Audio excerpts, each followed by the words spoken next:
We cannot just eat people. The way I see it, Knock, knock, let the devil in. we can do whatever we want. Gun cock, close stock, double lock, buckshot. You only get one shot. One shot. Are you gonna eat anybody else? Oh, God. Venom.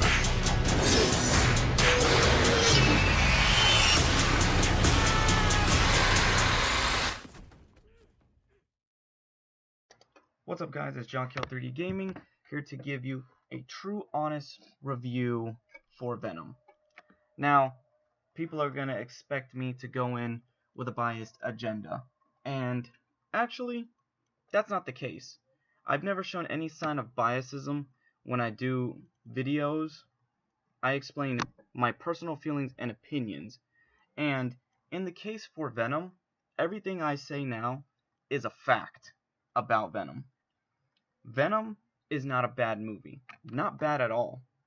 The critics have gone in misrepresenting, lying, and showing their Marvel MCU agenda. Okay? And I'm glad that people are starting to see that all the critics were wrong, because the ratings show that people like it by up to 80%, which puts it at a B+ film, which is fair for Venom. He's making bank like he deserves.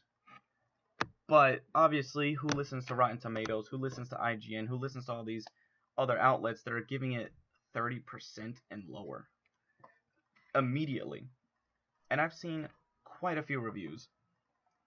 These are people coming fresh off Infinity War and movies of that genre of the MCU. So far I haven't heard the excuse of superhero fatigue, which people only utter the word superhero fatigue with the DC Universe films. I want to hear them utter it with this, because I'm sorry, as a fan of Venom, people will say, oh, you're biased toward Venom then if you're a fan. No, not really. I respect that they did change some things to show that Venom doesn't need Spider-Man, because there's many iterations of Venom where he actually doesn't need Spider-Man. He doesn't need Spider-Man's powers, because yes, that's the original way Venom was portrayed. When he finally bonded to Eddie Brock, he had the powers of Spider-Man and his own set of abilities.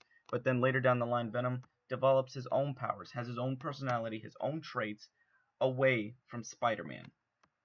And in the film, the relationship between Eddie Brock and Venom is done very well.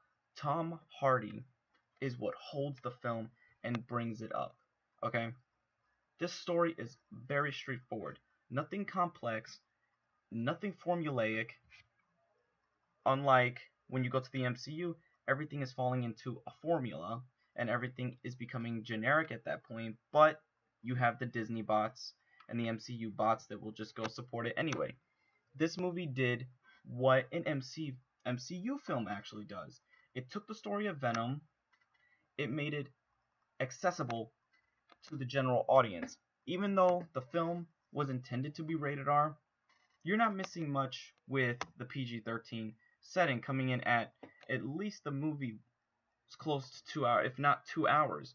So it had a lot of ground to cover. Now you do have to wait for a little bit of quite a while to actually see Venom in action, and people said that when Venom comes in and the whole second act of the film falls apart. Actually, no. The beginning of the film is where I have an issue, because it has a slow time building everything up, when it could have done it at least at an average to medium speed to get everything going.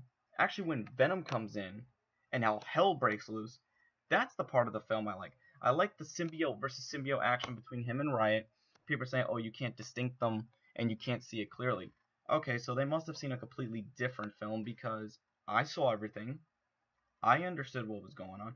I understood the plot line, and I was able to see the action that was going on. And they made it very clear that Venom is still evolving as well. And I'm glad that this film made the money back and then some to warrant a sequel to eventually cross him over with Spider-Man. This movie didn't get destroyed by the critics. They wanted it to fail. Many people leading up to this movie, when I watched the videos, people talking about it, they wanted this film to fail because there was no Spider-Man. That's a dumb reason, because then you're not giving a chance to have the character stand on his own. You need him to piggyback off someone.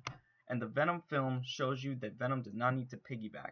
But let me give you the generalization of how the plot is. At the beginning, the Life Foundation sent out a spaceship to find distant planets to colonize. They came back with the symbiotes. Carlton Drake does all these dark experiments to people, and then when Eddie Brock interrogates him during an interview, Eddie Brock loses his job. Then he gets into the Life Foundation via a female scientist that helps him out. Once there, the symbiote latches to him, and then Carlton Drake begins the hunt for Eddie Brock. While the symbiote Riot, who escaped the crash, makes his way to San Francisco, bonds with Carlton Drake, shares a similar interest, and they bond together. So Carlton Drake and Riot plan to resend out a rocket to bring the other symbiotes to begin the invasion of Earth. But with Venom bonding to Eddie Brock, he begins to care about the Earth, he begins to care about people, he begins to care about anyone that is close to Eddie Brock and that's actually not an enemy. But he will protect Eddie Brock at all costs, and he bonds with him because both of them are downers. Both of them, two different worlds, but both come from a similar background of being trashed.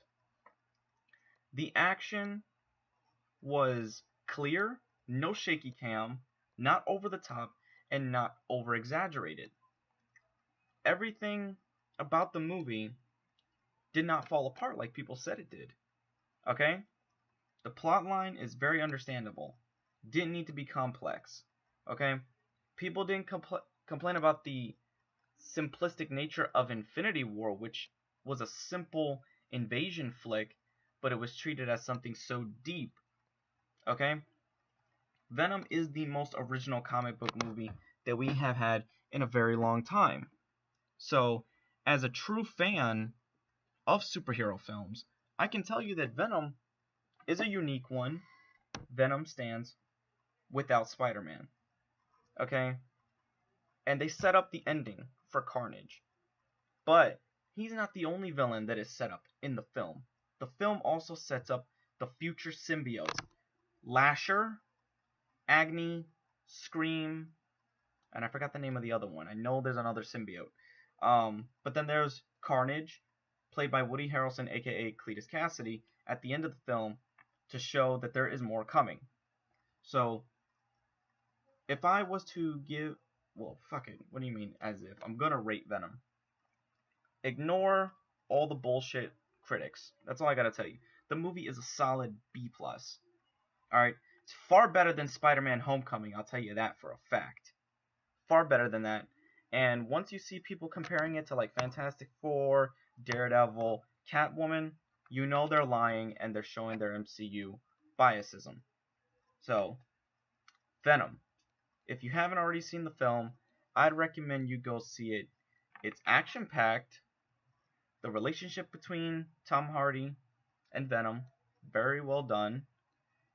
Then the villain, though not the best, still has more character and depth than half, if not all, of the villains in the MCU, except for Thanos. Thanos is the only good villain that the MCU has ever produced, and Riot is as dangerous as him without an Infinity Gauntlet, to show you the power of the symbiotes. I really hope in the future Venom crosses with Spider-Man, and that Marvel and Sony will come to terms with having him placed in the MCU, because there's no exact time period where this movie takes place. So you can retroactively fit it into the MCU any point before Infinity War. It can be done. So, anyway, that's all I gotta say about the film. If you guys haven't seen it, I recommend you go see it. And if you have seen it, tell me what you think. This is John with John Kill 3D, and this has been an honest review of the Venom film. I'll catch you guys next time.